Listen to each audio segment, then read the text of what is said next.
السلام علیکم ناظرین، پروگرام فوکس کے ساتھ میں ہوں احسن نیکوکارہ۔ اس ہفتے کئی اہم ڈیولپمنٹ سامنے آئی ہیں۔ سابق وزیر اعظم بے نظیر بھٹو کی 13ویں برسی منائی گئی، جس میں پی ڈی ایم کی نئی بڑھکیں سامنے آئی ہیں۔ بات کریں گے پی ڈی ایم کے اگلے لائے عمل پر اور ان کی آپس کی لڑائی کی۔ اس کے ساتھ ساتھ ایل او سی پر UNO مبصرین پر فائرنگ اور کوئٹہ میں پاک فوج پر پھر سے گھات لگایا گیا۔ G20 ممالک کی جانب سے پاکستان کا قرضہ مؤخر کیا گیا، اس سے پاکستان کو کتنا سکھ ملے گا؟ ان سب موضوعات پر بات کرنے کے لیے آج ہمارے ساتھ موجود ہیں عبدالرحمان رانا صاحب، جو کہ ایک سینئر صحافی اور تجزیہ کار ہیں۔ بہت شکریہ رانا صاحب آپ کی تشریف آوری کا۔ بہت شکریہ احسن، آپ نے پروگرام میں مدعو کیا۔ سر، سابق وزیر اعظم کی برسی پر میں بعد میں آؤں گا، سب سے پہلے بتائیے گا جو پی ڈی ایم کی طرف جو نئے بیانات دیے گئے ہیں، اعلانات کیے گئے ہیں، ان پر آپ کیا کہیں گے؟ دیکھیں احسن، یہ بڑی اہم ڈیولپمنٹ اس ملک میں شروع ہو گئی ہے، اور جب اسی چیز کا انتظار کیا جا رہا تھا کہ پی ڈی ایم کے غبارے سے اب نکلنے کیا والا ہے۔ پہلے بے نظیر بھٹو کے جلسے برسی سے پہلے جو بال کوٹ دی تھی وہ نون لیگ کو دی گئی تھی پی ڈی ایم کی جانب سے، اور جلسہ لاہور کی بات ہو رہی تھی۔ بڑا ایک ایٹماسفیئر بنایا گیا، آر یا پار کے نعرے لگائے گئے، اور اس کے ساتھ ساتھ مریم لاہور میں اس طرح سے نکلی جس طرح سے نون لیگ کی کوئی لیڈرشپ اس سے پہلے نظر نہیں آئی۔ لگ رہا تھا کہ ایک بڑا جلسہ آئے گا اور حکومت جو ہے وہ کانپتی ہوئی نظر آئے گی، لیکن ہوا اس کے برعکس۔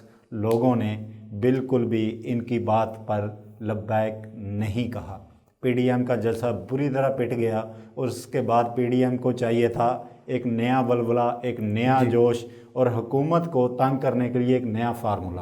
سر جوڑے گئے، بیٹھے گئے، آپس میں بڑی ملاقاتیں ہوئیں، بڑی اندر کی خبریں آئیں کہ یہاں لڑائی ہوگی، وہاں لڑائی ہوگی، لیکن اس کے بعد ایک معاملہ نئے سرے سے سامنے آیا، وہ تھا بے نظیر بھٹو کی برسی کی شکل میں۔ ٹھیک ہو گیا۔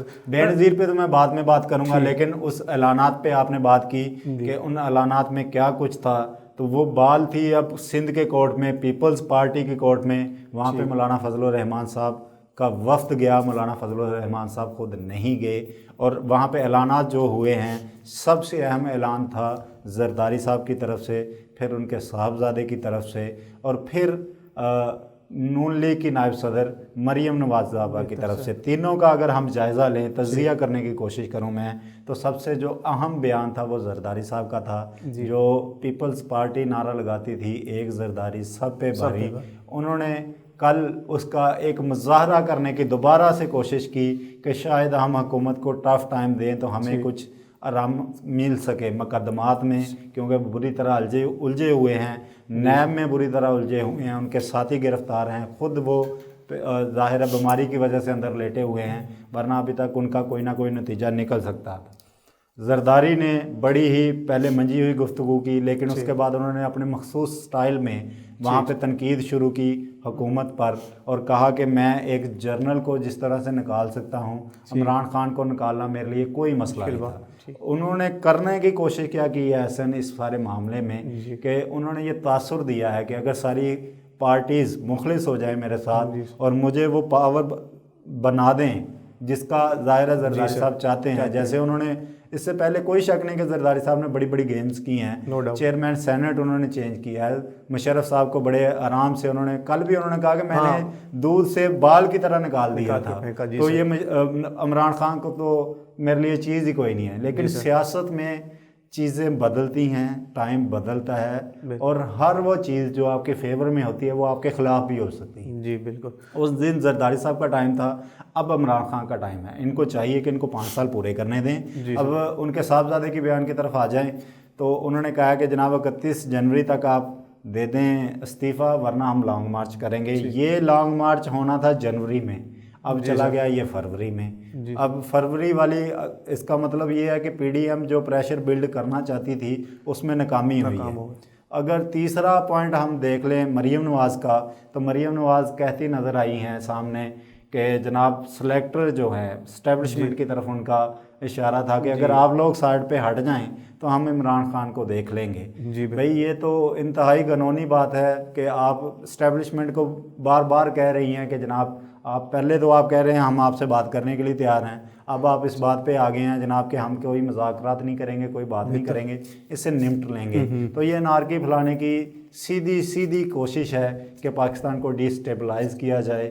ایک اور معاملہ نکلا، اس پہ انہوں نے ٹویٹ بھی کیا، ویڈیو بھی کی، سنے بغیر ویڈیو ٹویٹ کر دی، اور جب وہ ویڈیو انہوں نے سنی اور ان کے والد گرامی کا نام اس میں شامل ہوا، اور اسرائیل کے معاملے پہ جو سیاست کرنا چاہ رہی تھیں اس کو پھر بھی ان کو ہزیمت کا سامنا کرنا پڑا، اٹھانی پڑی ہزیمت، اور انہوں نے شرم کے مارے وہ ڈیلیٹ بھی کر دی اور اس پہ بات بھی نہیں کی۔ جب ایک رپورٹر نے ان سے سوال کیا تو انہوں نے کہا کہ جناب وہ میرے والد صاحب تو نہیں تھے، وہ کل بھی احسن اقبال صاحب جو تھے اس کی ڈٹائی کے ساتھ کر رہے تھے کہ ہم نے نہیں جناب وہ وفد بھیجا تھا، کسی اور نے بھیجا تھا، حکومت میں یہاں پر وفد کوئی اور بھیج رہا ہے، ایسے نہیں چلتا صاحب، دنیا کو سچ بتانے کا حوصلہ پیدا کریں۔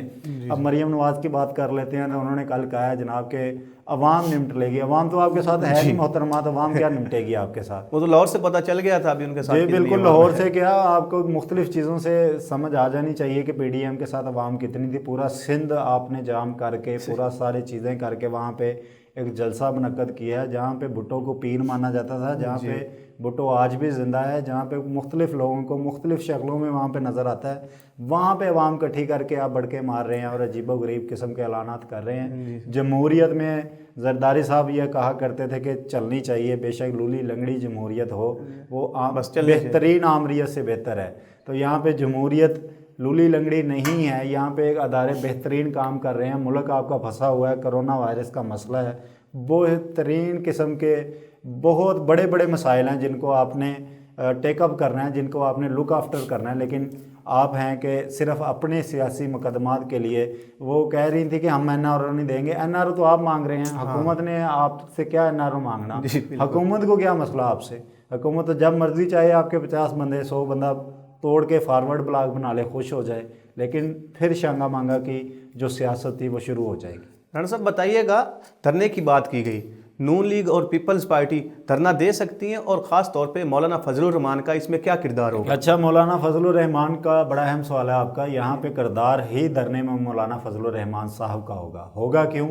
کیونکہ یہ جو معاملات ہیں نا جی دھرنے کے، پیپلز پارٹی اور نون لیگ کے پاس وہ والے بندے نہیں ہیں جو دھرنے پہ بیٹھ سکیں۔ جیسے عمران خان صاحب اور طاہر القادری صاحب کا دھرنا ہوا تھا نا احسن، تو اس میں ہم نے دیکھا تھا کہ طاہر القادری کے بندے تھے جو اپنی روٹیاں لنگر سارا کچھ تندور لے کے ساتھ گئے تھے، جو کھانا کھاتے تھے، اپنے سارے معاملات دیکھتے تھے، بالکل وہ بیٹھے رہے تھے، اور عمران خان کی ایک خاص قسم کی یوتھ تھی جو شام کو جلسے کی رونق بڑھتی تھی تو وہ آ جاتے تھے۔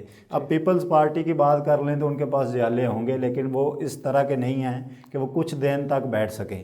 نون لیگ کے تو آپ نے دیکھ لیا، ان کا تو ورکر یا ووٹر ایسا ہے ہی نہیں کہ وہ جلسوں میں، وہ صرف ووٹ دینے آتا ہے، وہ اس طرح کے معاملات میں آتا نہیں۔ اب مولانا فضل الرحمان صاحب اگر دھرنا ہوتا ہے تو مولانا فضل الرحمان صاحب کی جو ہے وہ قیمت بڑھ جائے گی، سمجھ لیں قدر و قیمت بڑھ جائے گی۔ کس طرح سے بڑھے گی؟ کیونکہ وہ ان کے پاس بندے ہیں، ان کے پاس مدرسے کے طلباء ہیں، ان کے پاس ایک پورا نظام ہے کہ جہاں سے وہ 20-30 ہزار بندہ اکٹھا کر جیسا وہ چاہتے ہیں، مطلب ان کی قیمت بڑھے۔ ہاں، وہ جس طرح کی ان کی سیاست ہے وہ کر سکتے ہیں اس طرح کے معاملات۔ رانا صاحب بتائیے گا، سابق وزیر اعظم بے نظیر بھٹو کی 13ویں برسی منائی گئی۔ بے نظیر بھٹو واحد خاتون وزیر اعظم کیسی تھی، اور ان کی سیاست کے بارے میں آپ کیا کہیں گے؟ دیکھیں، بے نظیر کو تو سلام پیش کرنا چاہیے۔ ایک وہ بچی جو آکسفورڈ سے پڑھی، انٹرنیشنل لیول کی لیڈر بنی اپنی محنت کے بل بوتے پر۔ بے شک ان کے خاندان پہ ایک برا ٹائم آیا تھا بھٹو صاحب کی پھانسی کے بعد، جب ان کو شدید ترین ڈکٹیٹرشپ کا سامنا تھا۔ اس وقت نصرت بھٹو نے اور بے نظیر بھٹو نے اپنا لوہا منوایا۔ اچھا، بے نظیر بھٹو کی سٹرگل آپ دیکھیں تو انہوں نے جو اپنی ارلی ایج سے ہی نا سیاست کا آغاز کر دیا تھا۔ اپنی یونیورسٹی میں ہی وہ منتخب ہو گئی تھی اسٹوڈنٹ رہنما، اور آگے آگے دیکھیں پاکستان میں جب یوتھ میں ہم ہیں یا آپ کی عمر کی کہہ لیں، تو جب ان کی زندگی شروعات تھی تو ان کو والد کا سایہ سر سے اٹھ جانا، اور اس کے سامنے آپ کے سامنے ایک جنرل کھڑا ہو جو کہتا ہے کہ تمہارا پورا خاندان برباد کر دوں گا، اور وہ لڑکی وہاں سے اٹھتی ہے اور مشقت کرتی ہے، صحبتیں قید و بند کی برداشت کرتی ہے، مختلف قسم کی جو مخالفتیں ہیں دنیا کی وہ دیکھتی ہے۔ اس کے بعد آپ دیکھ لیں الیکشن میں جب وہ آتی ہے تو میاں نواز شریف جیسے لوگ اس کے سامنے آتے ہیں جو اس کو پیلی ٹیکسی اور پتہ نہیں کیا کچھ متعارف نام کروائے جاتے ہیں اس بیچاری پہ، لیکن وہ اپنا سینہ چوڑا کر کے اور اپنا دل بڑا کر کے ان کے سامنے سب کے سامنے کھڑی ہو جاتی ہے. اور یہی مولانا صاحب جو آج ان کی جماعت کے حلیف ہیں, انہی کی حکومت جب منتخب ہوتی ہیں وہ تو ان پہ فتویٰ لگاتے ہیں کہ عورت کی حکمرانی جائز ہی نہیں ہے. سر ان کے پمفلٹ بھی پھینکے تھے, میں نے سنا ہے. بالکل جناب, یہ نواز شریف ہی تھا جنہوں نے ان کی گندی تصویریں اور پتہ نہیں کس کس طرح کے پمفلٹ, نازیبا حرکات, سارا کچھ پھینکا گیا تھا وہاں پہ. اس کے ساتھ ان کی بڑی کردار کشی ہوئی تھی. میں کہتا ہوں ایسا اس کے علاوہ کوئی اور لیڈر ہوتا نا, آج چھوٹی سی تنقید ہوتی ہے کسی چینل پہ تو گنڈے ان کے چڑھ دوڑتے ہیں پارٹیوں کے کہ ہمارے لیڈر پہ تنقید کیوں ہوئی جناب.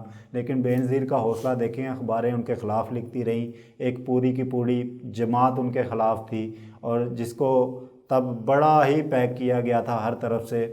پیسے کی فراوانی تھی ان کے پاس ذرائع کی فراوانی تھی اور ان کے سامنے بے نظیر تھی اور اینٹی پیپلز پارٹی ووٹ تھا تب.